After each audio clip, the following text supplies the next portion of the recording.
know if I know how to articulate this because I brought this up in 2020. I posted it in a Facebook group, and a few of you guys responded, which I appreciate. Oh, I vaguely remember something about this. Yeah, Yeah, now that and you I mention it. think I I like bringing this stuff to you in particular, Jason, and to our group because I feel like we both come to it from a place of understanding and good faith, and you're somebody who's thoughtful and intelligent, and so I really value your opinions about it. Thank you. Because I know that you have like um different opinions. In this episode for Hounded, Andrea talks about she questions the governor about brutality for fun, and she says the world is brutal enough, which ties Hmm. into my misgivings about Michonne's pets because this actually started when um, I was watching the show with my friend for the first time, and we made it through season two just fine. We started season three, and he goes, I really can't continue anymore because I feel like I'm really appalled by the way that Michonne's pets, the imagery of them, makes it look like chained, brutalized black men. And he thinks that imagery is unforgivable, no matter how Kirkman tries to justify it. Because I tried to push back and I said, like, well, Kirkman's just kind of referencing Haitian culture. That's where zombie culture comes from, and how that's also where the slave trade came from. But he said it was like racially charged and in poor taste. Hmm. And not even the companies are worried about what's right or wrong. They're just worried about losing viewership or, making money, especially since I think where I started to take offense was that they commodified Michonne's pets into toys, you know, Hmm. and made them like, you can have these brutalized, amputated bodies on your shelf as toys, which just kind of like rubbed me the wrong way. I mean, Yeah. well, just addressing that part of it without the racial part, Hmm.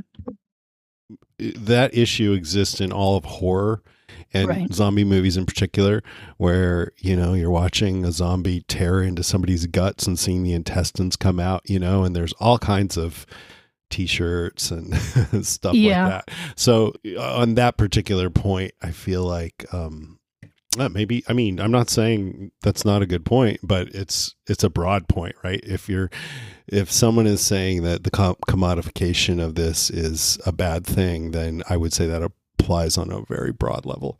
But anyway, I'm sorry, I shouldn't have Yeah. interrupted you. Go on. No, no, no, that's fine. Um, I'm gonna just read some of what he said, not the whole thing, but he said, it's a real belief born of tragedy. Pulp culture keeps fetishizing slavery for our voyeuristic entertainment. For example, Django Unchained. And I said, well, they recognize it because Merle actually references the irony of Michonne enslaving these two men. And he says, well, that makes it even worse because it shows that they're aware, but they're still passing off something serious with just a single comment. And we constantly see Black bodies traumatized in real life and in pop culture. And he thinks that it sensationalizes it, and it desensitizes us to real life struggles of what that community endures. Again, on that point too, I would say again on that particular point about seeing black bodies traumatized. I think that also applies on a broad level. We're seeing all kinds of bodies traumatized, but maybe in this particular case, it's more relevant because there's just this such a history of violence against black people. So we should be even more careful about that than we are with other types of people. I don't know. Yeah, and it's worth noting that neither one of us belongs to that community, Yeah. but I know that there have been Asian slaves brought to America too, sex slaves, indentured slaves. So like you said, any kind of body has been brutalized. Hmm. Um, I think the difference is that the show and the audience, when there's like really disturbing things in the show and in TV in general, we are in agreement that those things are callous and that they're bad. Like I think the show condemns things like murder, rape, and abuse as well. But with Michonne's pets, they're kind of passed off as something tactical or like a clever mechanism for Michonne to Hmm. camouflage herself. I would say they even want it to seem badass and cool. You know, that's what they're going for. Yeah, Yeah. exactly. Yeah, so the show condones that kind of imagery, maybe.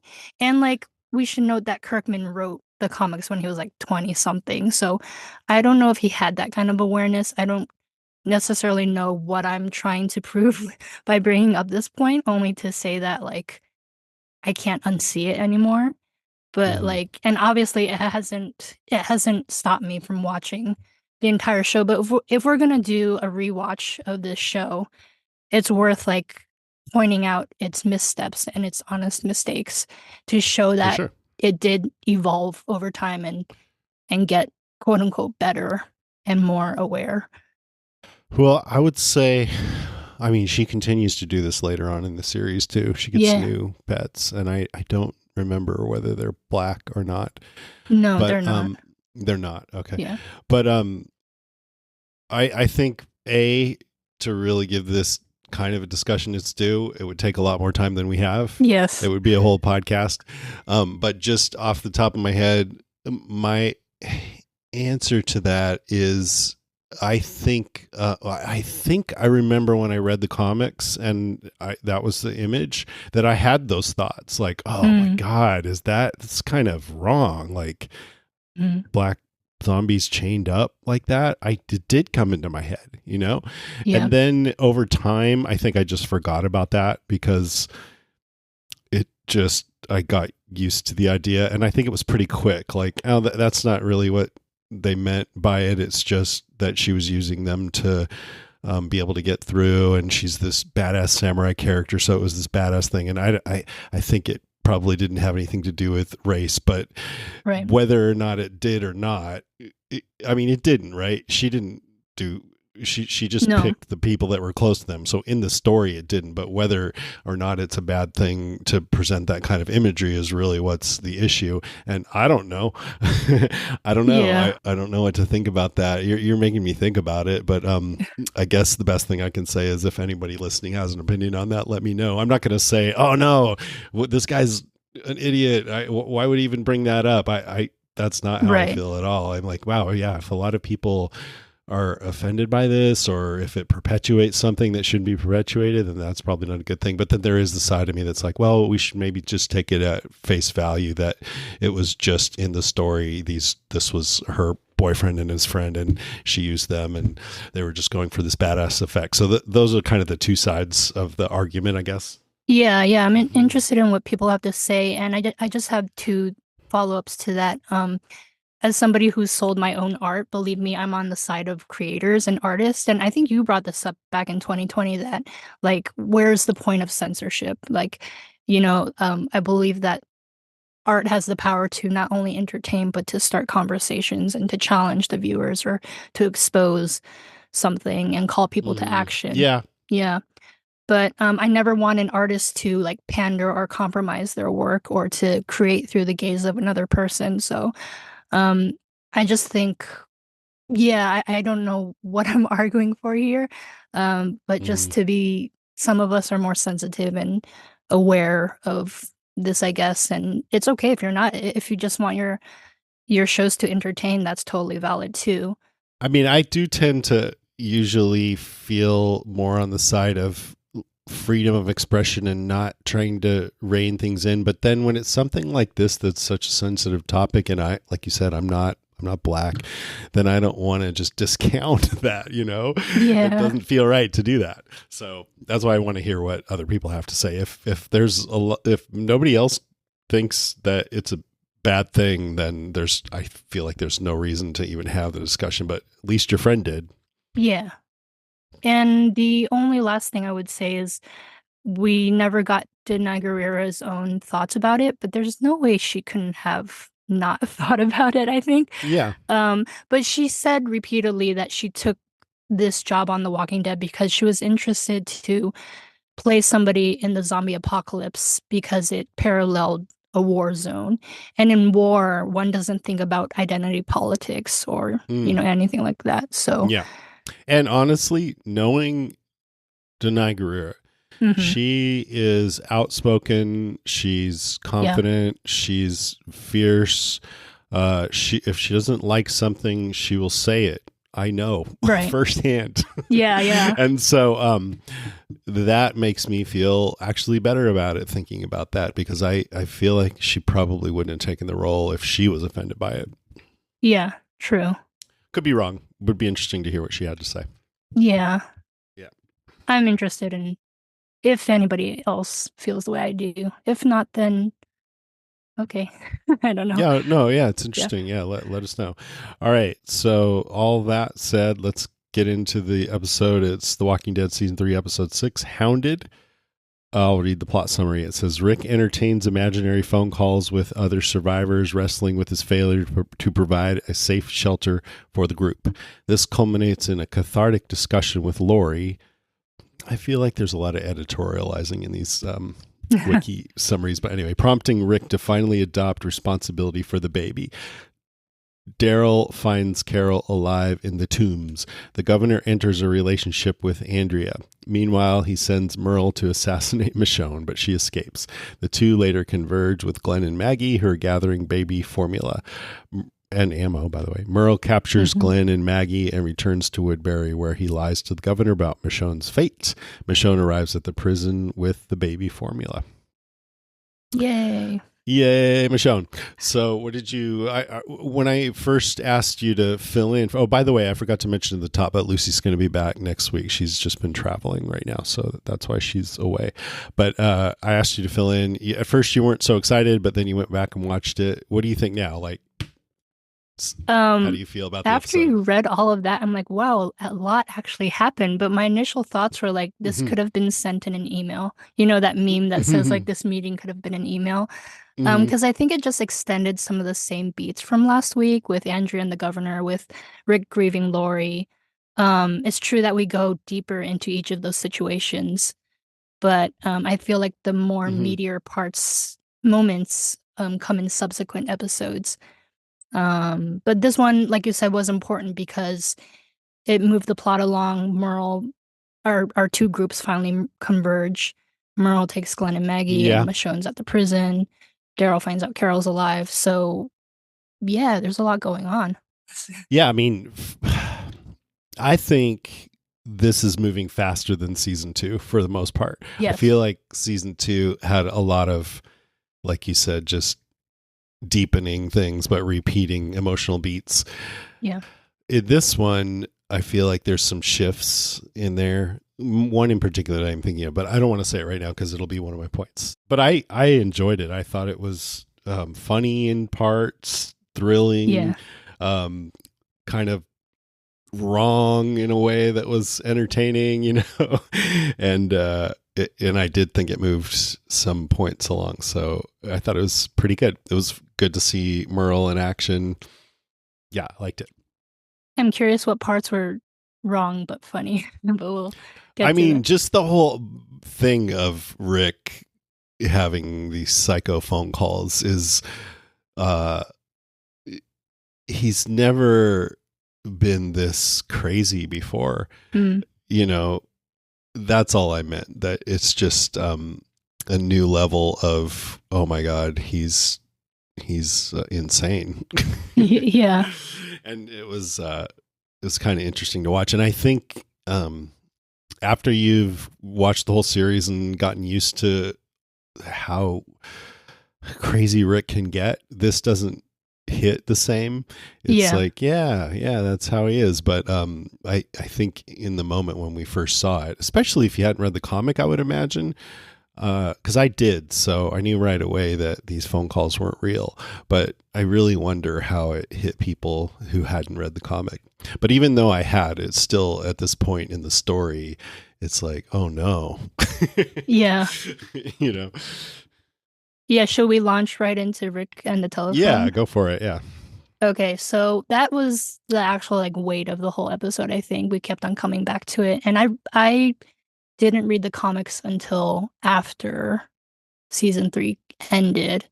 So did you know right away that this was a hallucination? I don't think so. I had the memory of a goldfish, so I don't remember what I Yeah. thought I back would think then. you wouldn't, right? Yeah, I would. I would guess you thought he was really talking to someone, but I Yeah. don't know. But maybe not because how's a phone going to ring? Well, I So don't I know. don't Anything's know. possible. Yeah. I think it was a cool device to seed tension and some mystery, if even for like a few minutes. Like Hmm. the viewer is in the same position as Rick, thinking that there's help out there, or maybe this is how Woodbury contacts the prison group. Hmm. Until somebody mentions Lori's death, then you're like, oh, he's just going crazy. Yeah. Um, Well, the second voice says, it's safe here. This is Jim, but we don't yeah. know it's Jim at the time. No one's attacked. No one's been bit. No one's turned. No one's gone crazy. And when he said that part, it's like, what? Who said anything about crazy? Why would you bring Mm, that up? So that was a right. bit of a hint, I feel like. But anyway. Yeah. Um, Count how many times Rick says safe and safety in this episode. Like Hmm. that's top of mind for him. Like, Absolutely. yeah, and before we get into when he finally talks to Lori on the phone, I feel like this was also a great it provided a great scene between Rick and Herschel. Hmm. And Herschel's like keeps on praising him for taking care of the group. And Rick still can't accept it. He's like, it's not enough. It's not enough. There's somewhere safer, you know? Yeah. I mean, Herschel's so empathetic. He Yes. keys in right away that, well, first he says, I still feel my toes even though they're gone, you know? And Yeah. I don't know, maybe I'm reading a bit into it, but it's sort of like I know what it's like to still feel something but it's gone as Rick is getting these calls from ghost, dead Uh, people. So, I don't know. Like I said, maybe that's a stretch, but he understands that Rick feels this loss at least, and then he senses that Rick's feeling hard on himself for letting people die. So he's consoling him. You carried us. You didn't let us give up. You got us here. He's like, don't be so hard on yourself, basically. So Rick didn't even say that, but he just knows Rick well enough to know that that's what's going on. yeah, I think the way that Scott Wilson delivered that what was so perfect and funny when Rick says like there's somebody calling me. And like you said, he's so empathetic. He could have just outright told Rick like you're hallucinating, but there's a moment of silence and just nods. And in nodding, it's showing that A, Herschel's realizing the depths to which Rick has unraveled, but also it shows his grace towards Rick that he knows that he needs to work this out for himself. And I think that's really wise and empathetic of Herschel and shows how he's such a patriarch to the entire group. Yeah. So see, now I think you're probably right on, but I hadn't read it that Herschel just knew exactly what was happening. He probably Oh. did though, huh? Yeah. I mean, one thing that they did that I feel like was a bit unfair is Herschel picks up the phone and we hear static, and Hmm. that feels like it's misleading, misleading the audience because Yeah, nobody would hear that. that's Maybe true. that was Yeah. from Rick's point of view, hearing the static, but the phone was right up to Herschel's ear. So, anyway, you think that Herschel just knew right away, oh, he's hallucinating, but I need to let him process through this. Yeah. Well, he offers to stay with him, but Rick said, no, I need to Nope. do this by myself. So he's like, okay. Um, yeah, and I think the phone is like the perfect, brilliant way for us to for Rick to vocalize his pain and regret, right? He even brings up killing Shane and Andrew and Dave and Tony. So and we see him justifying to himself why he had to kill those men. So it's a way for us to see how broken he is, but also that he's still wrestling and carrying the deaths with him, Hmm. kind of. Um, and I he says, I couldn't put it back together. I made a deal with myself. I would keep you alive. I couldn't open that door. I couldn't risk it. When Lori comes on. And I don't think he's only feeling guilty about her death.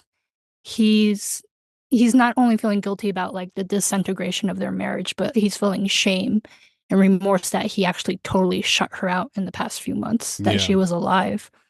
When he says I couldn't open that door, I didn't want to risk it, I feel like he means he didn't, like you said, he shut her out. He didn't tell her he loved her, because then a little bit later he says, I should have said it. Yeah. But what was at risk there? I don't quite understand that part. What could he not I th- risk? I think he couldn't let himself feel committed and feel love towards her again. Um, Because why? I don't know, all the ways that we don't say I love you to people until the funeral. Yeah. I mean, yeah, yeah, we can all relate to that, where you Yeah. feel like, oh, I wish I would have said something to so and so, and now it's too late, because they died or just because they moved on or whatever. But Yeah. I feel like it's just a little bit vague. Like, what could he not do? But yeah, he keeps saying, like, basically he's saying, I had planned to find us a safe place, and then we were going to work on our marriage, and I thought we had time for that. Well, how I read it, that too, but he was saying as long as he could keep Lori and Carl physically safe, it gave him, it was enough for him at the time, and it gave Rick permission to stay angry and distant from Lori because at least he could offer her something like physical Yeah. safe haven. Then he wouldn't have to wrestle with his emotions. Mm, yeah, Yeah, that makes sense. And the risk is just being hurt yeah, emotionally more. yeah, Well, I like this idea of him losing his mind and getting these ghostly phone calls, in trying to figure out the point of it, though, aside from just something crazy and interesting, is they're all like, his main thing, and I've been saying this for a few episodes now, is feeling responsible for people, especially the ones he cares the most about. And now that he's lost his wife, he's failed in this core thing, that his main purpose. He's failed at his main purpose, and it's broken him. And now he's going crazy. And I think it's meaningful that it's the other people he's lost that he's hearing, hmm, other failures, and that all the conversations that he's having with them are about him trying to find a place that's safe for the people that he's still trying to protect that are left, yeah, because he's still got this purpose, got to keep everyone safe. And ultimately about the futility of all that, because the voices aren't real. And he feels like his core mission of keeping everyone safe is all fucked up and futile now. It's like impossible to fulfill. I think there's some part of him that feels that way. yeah, Um, the first voice, Amy, when she says she's in a safe place, and Rick's first question is, can you take us in? And it just shows us that he's not sold on the prison. Of course, that makes sense, because that's where he lost his wife. yeah, But that kind of reminded me of Eugene talking to, what's her name, Stephanie hmm, from the Commonwealth later on, that eventually later led our group to them. And I think probably at the time it was in my mind to be like, well, no, I knew it from the comics. Maybe when I read the comic, like, is this another hallucination? oh, because maybe, of Rick. Um, yeah, and then the second guy is Jim, and he's asking, you could be dangerous to Rick. Have you killed anyone? And people have how you many killed? people have you Yeah, killed? And that, of course, reminds me of the questions that they land on later on when they're bringing people in yeah, to see if they're dangerous.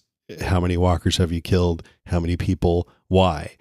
And I always felt like those questions, I don't know if those are the right questions, but yeah, I think the fact that Scott Gimple wrote this episode that we're yeah, talking about right now, and then I think that's a through line there. And it's interesting to me that in story, Rick comes up with these questions that he really got the idea of from that time he went insane at the prison, hmm, you know? yeah, So, anyway, that I just think that's funny. So he says he's killed 4 people. That's Dave, Tony from the bar, Shane, of course, and yeah. Tomas, the prisoner guy. I tried to find his total kill count throughout the series, and one source said 54 and another one said 68. So Wow. somewhere in there. But if you count the ones who live, and I've said we're going to start being okay with spoilers Mhm. on that show since it's being aired overseas now in different markets. If you count the ones who live, it goes up to about 3,000. What? Oh, yeah, because of the thing Yeah, that happens because in the that one last, yeah. thing, yeah. Okay. We won't get too specific, but kind of upped a lot by then. Wow. so, so Jackie's the third caller, and she says that he should talk about how he lost his wife. Mhm. I feel like all these things are his own subconscious trying to do something for him or tell him something. And I'm like, what is it trying to do here? It could be on the positive side, just get him to process, or Yeah. on the negative side, just punishing himself. I don't really know, you know? That's a good, yeah, it's a good question. I feel like it's both. Yeah. Could be both. Yeah. And then the fourth call is Lori, and they do that whole dolly cam where the Yeah. background is The like, Hitchcock oh, shot. you're insane. Yeah. Yeah. And world turned inside out. And then he says, I loved you.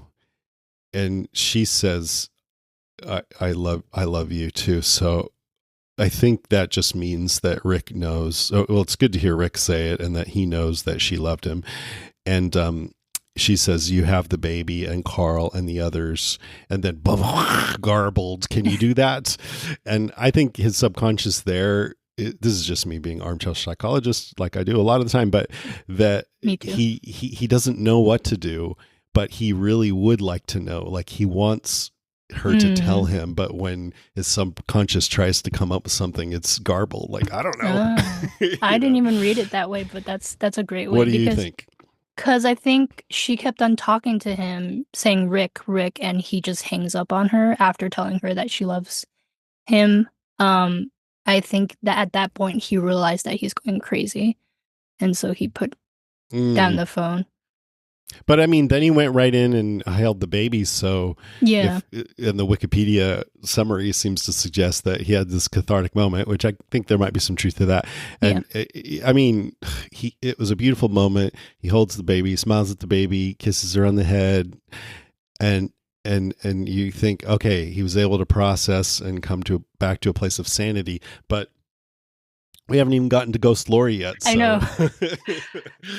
I had it's this whole tenuous at best. I had this whole Kubler-Ross stages of grief, cycles of grief rather, because it's not necessarily sequential or like Yeah. a ladder. Yeah, but for people, I mean, I'm sure once you start listing Yeah. those out, people will know what is it: denial, Anger, anger, bargaining, depression, and then depression, and acceptance. acceptance. Yeah, but It's it an can come in waves and all couple at the same time sometimes, and everything. Yeah. Yeah, you can move freely through all the categories. And we've seen him go through denial already, like taking his axe despite Maggie telling him no, and he had to see for himself if Lori was gone. You know, he wanted to dig her out of that bloated walker. And then anger obviously was last week when he was slashing all those walkers with his axe and taking his anger out on Glenn even. Mm-hmm. And I think now with the phone, he's at a state of bargaining because Mm-hmm. the subtitle here on this little graph that I have of the Kubler-Ross model says that he it's reaching out to others, telling your own story. And so literally his mind needs to hallucinate voices. Otherwise he can't give himself the permission to like untangle the emotions that he has probably Mm. internalized for so long as a leader. Yeah. I mean, ever since Yeah. season 2, he's always been blaming himself for the group's losses, and this is just him verbalizing it. Yeah. And I this is kind of another point, but I'm going to go into it since it feels right. It's levels of needs, and I feel like, I was thinking about how Rick is just wanting a safe place for everyone. You said he says safety a lot of times in this episode, and this whole series, The Walking Dead, is about how the world just got swept away and it's now a million times more dangerous, and it's all these people scrambling over what little scraps of anything is left, safety, Yeah. supplies. But then ultimately over time we see them build things up so they can relax a bit, have relationships, bring back some form of society and civilization, and the things that comes along with that, like dancing and ice cream and whatever. And Yeah. so of course that brings to mind, we talked about the stages of grief. Now let's talk about Maslow's hierarchy of needs, Yeah. which we've talked about on the podcast before. And just for people who don't know, that's a psychological theory proposed by Abraham Maslow, suggesting that human needs are arranged in a hierarchical order. It's often shown as like a pyramid, and the idea is that you need to tend to the needs lower down in the hierarchy before you can have the capacity or the bandwidth to tend to the ones higher up. So Yeah. at the bottom are things like physiological, food, water, warmth, rest, and safety, security, and health. And I think Rick is all about that level, fulfilling those Physical. level of base needs, yeah, Yeah. for himself and others. He wants to responsibility to keep people safe and secure, alive, surviving. He doesn't really, well, yeah, I don't know if he ever spends much time trying to facilitate much above that. I don't know. I can't think of any either. Yeah. Yeah. Above that are belonging and love. So that's like intimate relationships, friends. I mean, he tries to fulfill those for himself eventually.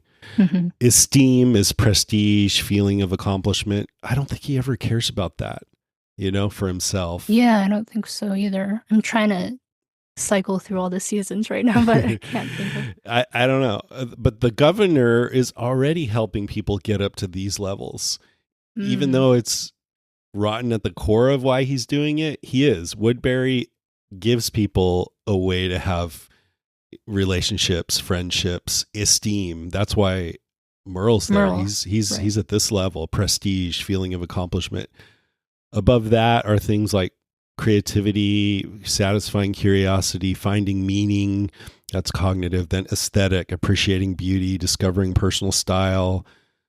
Self-actualization is at the top. That's achieving one's full potential, including creative activities. And then some have transcendence, like spiritual, giving oneself to something beyond oneself, broadening perspective beyond personal experience. So just for cognitive, aesthetic, and self-actualization, I would say these can be more easily possible in places like Alexandria, maybe the Commonwealth, or maybe if you're really skilled like Daryl or Michonne, you could reach these anywhere, because you can Hmm. feel like you're safe and you can express yourself more creatively in any situation. But then transcendence, I don't know if you could find that in the Commonwealth pre-Ezekiel, because it's just not a healthy place. I don't know. Well, But it's interesting to think yeah. about all that. You just made me think of, I think at Paley Fest, Stephen Yun was talking about how the apocalypse is a chance for resetting and a form of redemption for the survivors because you can move social classes precisely because there are no social classes anymore. So you can actually be who you want to be in the apocalypse too. Yeah. Even though there's like harrowing things surrounding you, but like Glenn, he's no longer this pizza delivery boy who's just coasting through life. He can move and access different things because there are no barriers of access anymore. Mhm. Yeah, with social constructs. Yeah. I mean, look at Daryl in this episode. Yeah. He tells the story of his mother who drank and smoked in her bed and basically burned herself alive. Hmm. And then we know from his story, if you piece together all the times he's talked about himself, that he was abused by his father or ignored, Yeah. neglected. And his brother was his only male role model who was not that great and sometimes absent too. I think Merle Yeah. went off to the military at some point, and that's when the abuse started to get really bad with his father, where he got the marks on his back.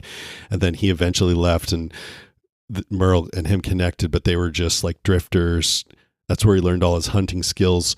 They were scamming people, selling drugs and things like that.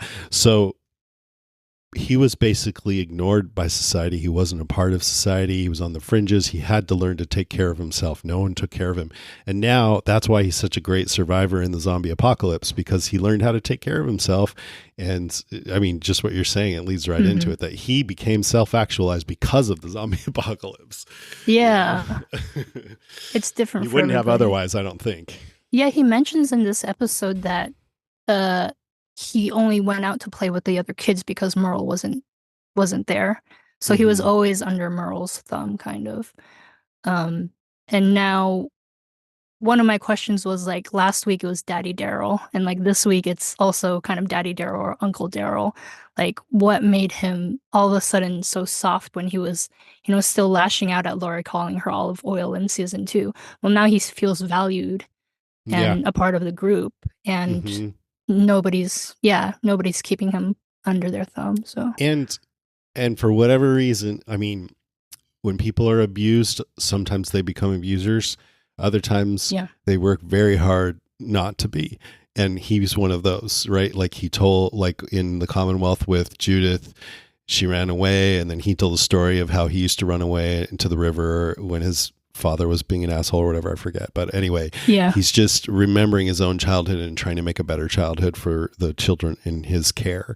yeah, And, that's what I try to do. I'm not to get too personal, but I didn't have the best father figures, and so I was worried about being a father. I've said that on the podcast before, but anyway, um, that's one reason why I probably like Daryl a lot more hmm after his full story has been told. Well, not full because he still has a spinoff, but now I like him more than I did at the beginning, just because of where he went. hmm It's beautiful, beautiful story.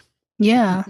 I mean, that's what makes people endear themselves to Daryl so much and why he's still making AMC millions of dollars because he's the tough archetype, tough guy with a heart of gold. Yeah. Yeah. Yeah. And it's interesting too, like all this thing about him being this feral Daryl and, just being the wild hunter Yeah. survivalist type who ends up in the Commonwealth with a day job and a kid. I Yeah. just thought that was so interesting Yeah. to see what he would do I think maybe if he didn't have to take care of Judith, he wouldn't have been anywhere near there. Yeah. I Maybe, think I so don't know. too. Anyway, we're way off track. Sorry. Where do you want to go next? Um, I guess let's talk about Daryl and Carl then because we're already there. Okay. I don't have too many points about it. I just thought we already mentioned that he brought up that story about his mom dying in the Hmm. fire. I think just the same, like Herschel holding space for Rick to voice or to have catharsis. Like Daryl knows that Carl put down Lori. Like I think he knows, but he still gave Carl the space to talk about it. That's why he shared his own story and was vulnerable with him first. And so Daryl's his own kind of empath and you know, um, that's all. Nurturer. Yeah. Yeah. Yeah. I mean, he's finding that now. We're watching him, that what I was just saying, how he became a different person when he started to have children to look after, and there was a fork in the road. Would he be like his own father, or would he try to be what he wish he had? And that's what we're watching him do, is be the kind of father figure that he wished he'd had. He was like it last week when he held Judith in his arms and named her little ass kicker, and now he's watching out for Carl. Yeah. He understands when kids have a hard time growing up because he went through that too, so he relates right away. Um Hmm. yeah, and the story also, like I said before, makes us understand his relationship with Merle, that Merle kind of controlled everything. So now that Merle's away, Daryl starts to flourish on his own. Yeah. Yeah, and even now on a maybe a bit of a smaller scale, Rick is shaken to his core and he's lost it, and Daryl's stepping up even that little bit more, you can see, to fill Yeah. in while Rick is out, kind of, Yeah. I love how be you more and of a Jim leader. pointed that out last week where Merle Yeah. just got right to action and started going to get supplies for the baby. Hmm. And then the other thing with him is, this episode is, I don't even know what they were doing, him and Oscar and Carl. I guess they were just making sure Clearing. the prison was cleared, and got it clear. And Yeah. they find a Zed with Carol's knife in its throat, and I got the sense that maybe seeing that knife caused something to open in him that he'd been keeping shut, to Yeah. finally feel the loss of Carol. Right. right before he found her. Yeah. There's always a lot of great subtext with Norman Reedus and with Daryl because you see him like taking the knife and sticking it in the floor and just frustrated, and you can see there that he's thinking about Carol and Hmm. yeah. Yeah, and then he thinks there's a zombie in there, flings the door open, and there she is, Yeah. just sitting there all dirty and out of it. And it's a good thing he didn't just go flailing in there. And then he carries her out, and it's really sweet. And again, just knowing the full extent of their story, it makes it even more of a sweet moment, Hmm. seeing how their friendship flourished after that. And I think probably in the moment, I was like, I had this feeling like, oh, come on. They psyched us out, almost like Glenn under the dumpster kind of thing. But now I'm like, we love Carol. I'm glad she was alive. Yeah. Gimple told Looper magazine that there was some investigation going on about killing Carol. It got pretty far down the line, but I was pretty hardcore against that because I saw her journey for going from somebody under her ex-husband's thumb to being a warrior. And he said that he wanted to give Melissa McBride that journey because she had been so good up to that point.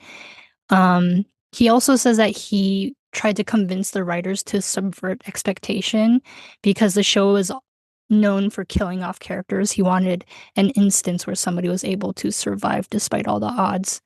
That's cool. I don't know. Yeah. Yeah, no, I that you made me like it a little bit more hearing that, because I like that. Yeah, it doesn't have to be that everyone dies all the time. Yeah. And later on in the series, then you started to feel like people had plot armor more than you ever did at this Yes. point. I So think they it didn't. overcorrected. Yeah. Yeah. Yeah. Well, after Glenn and Glenn. Abraham, and then Carl, and the show just hemorrhaged viewers. They're like, okay, we gotta stop killing people that people like. Yeah. I Exactly. understand that. All right, what else? Let's um, talk about. Well, should we go Merlin, Michonne, or Andrea and the Governor? I have a point about, well, I was hoping we could talk about Andrea and the governor because I Go don't for it. really know that. Yeah, I need your help in understanding a lot of this stuff. Hmm. I would just say that like you, I understand where Andrea's coming from and staying at Woodbury. Mm-hmm. Um, I think you and Jim went over the points and other people went over the points really well. But like she mentioned staying in a meat locker for 8 months with Michonne on the road. She was sick and almost dying and vomiting when Merle found her. Um, and she basically asks the governor for a job and he gives it to her. And also the whole time the governor's praising her, flirting with her, telling her that she's capable as a fighter, which is something that she's always tried to prove to Rick and to Dale and to, other people in Rick's group. So now Mm-hmm. she feels valued in Woodbury. For the thing that, and he's good at keying into how to motivate people, seeing Yeah. what will motivate them and playing to that. Yeah. I don't even Mm-hmm. know, like, I didn't really process any of the things that the Haley, the bow girl, said. Um, but I She was think, annoying, I thought. yeah, I think that was just to show us that Andrea realizes that she likes the fight. Yeah. Later, that she says, like, I don't like that I like the fight, but I like the fight. And do you think the governor actually manufactured that situation to put her with the bow girl so that she knew that Andrea would jump off and kill the I, walker? I feel like that's a bit of a Stretch. stretch, Okay. just because I don't know. It's too much planning. Yeah. I don't know, man. Well, now I'm sort of thinking about it because the stupid girl's like, yeah, I was going to go to the Olympics, and then she's awful. Yeah. And so maybe, yeah, maybe. I don't understand what the whole point of their conversation was, but um Yeah, I mean, I think it was just to have a situation where Andrea be but yeah. would need to do that. I Hmm. don't know if the governor planned it.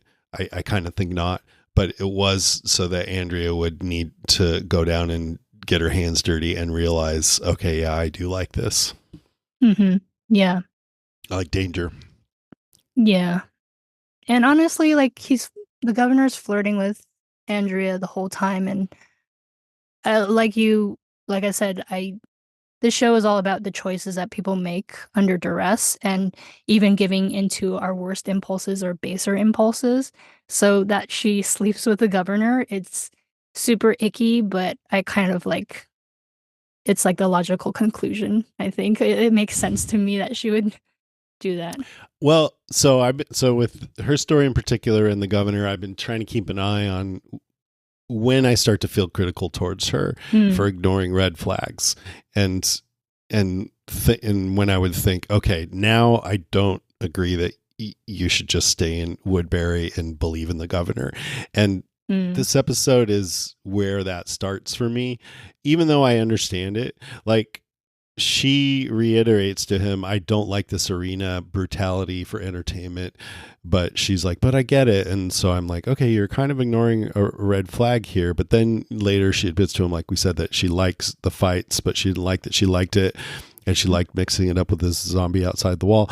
And I think this is maybe her flaw, that there's a side of her that likes danger, including dangerous men. And hmm. we saw that with Shane too, Right. which I understand that impulse. I like exciting. I've been attracted to women who are on the edgy side. You know, we all like things that are exciting, that make us feel thrilled, you know, Right. that push on our boundaries and stuff. But this is life or death. This is a life or death situation.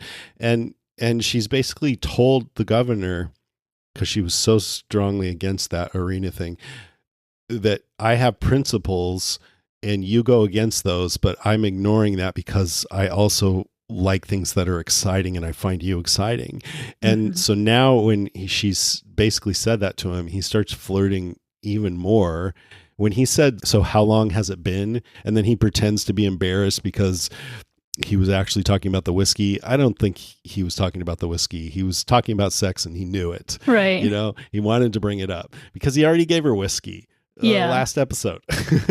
And so then when he says, you don't have to be ashamed about liking the fight, like you said, you know, he's praising her for liking this stuff. He's appealing to that taste for brutality in her. And I'm like, why is he doing that? I think it's Mm. so she will continue. I mean, I'm trying to figure out, what is he doing with her? I think he maybe, and I think some listeners have said this, that she kind of looks like Penny's mother. So he's thinking she'll be a good replacement for Penny's mother. So Hmm. she's like he wants her to feel like, yeah, good. Let's play up that love, that interest in things that are brutal, so that you could be with me. And if you start to see how I really am, you will still accept me and be with me, you know, something like Hmm. that. I think he's just manipulating her and putting her in a special class of people because he says that's why there are fewer of us or them or something, or there are Oh fewer yeah, of making her them. feel There's like special. us. Yeah. Hmm. So. But I think he wants, like, if there's an angel on her shoulder that says brutality for entertainment is bad, and then there's a devil that's like, I like dangerous, thrilling things, then he's going to want to Bring out. build up the devil and not the Yeah. angel, you know, so Right. that, because he's a dangerous person who likes to do brutal things and he wants her to be his wife, I think. Yeah. So then I'm like, what about that woman? I keep thinking, what about that woman who was in his bed the first Yeah. episode? And I looked it up and I didn't realize it, but I guess that was the same woman who gave Andrea and Michonne the tour of the town when they got there. Her name is Rowan. Oh, okay. That's what I Yeah. read. And I don't know. then she doesn't really show up again, I don't think. So I was that just an affair? And what was the point of that? I feel like we're missing something, or maybe they changed their mind in what they were going to do with the story or something. Well, later on, I think in the next episode, not to give away too much, but or step It's on any okay. toes, but like Mm. Michonne calls him a Jim Jones type. And so like, cult leaders are so magnetic that like all people will flock to them and Mm-hmm. that he can have his choice of which women he wants to sleep with. And Right. maybe he's sleeping with multiple people, not just Andrea. So, I mean, yeah. it just it feels like an anomaly because we don't see him, as far as I know, sleeping with anyone else. And it does seem to me that he wants Andrea to be his partner. But Mhm. maybe I'm barking up the wrong tree there, or maybe it's both. Maybe he wants that with Andrea, but he also wants to just be able to sleep around. I don't know. I hope we're forgetting something and there's more about that. But then anyway, so I'm thinking to myself, given all that, do I blame Andrea at this point? And I kind of do now. She's going for the bad boy. Her Mm. super ego is telling her, no, I don't like brutality as entertainment, but her id is saying, yes, I love it. And so on one level at this point, she knows the governor isn't good for her, but she's thrilled by him. So she goes for it. And I do feel critical of her at least not thinking, wow, Michonne really didn't like this guy. So now I'm Mhm. seeing some red flags. Shouldn't I be really thoughtful and considerate about this? But instead, she goes to bed with him, and you can tell she's just jumping in with both feet. It's willful ignorance on her part. She's Yeah. letting herself be a fool. I mean, like you said, her head is telling her one thing, but her emotions are telling her another. Yeah. And we've all been there, most of us, Yeah. where we've gone with the wrong people because of how we feel. Yeah. I'm just saying, so I do understand it, and who knows, maybe I would be doing the same thing if I was her. But I also think the stakes are so high here; it's life or death. And your friend was so against this guy that you'd think that at least that would make you not just be Be like, more alert. Yeah. yeah, just be more alert. Yeah, Yeah, I went back to watch episode 3, the Woodbury episode, and there's a point where she confronts Michonne and says, "I don't know anything about you. You haven't told me any about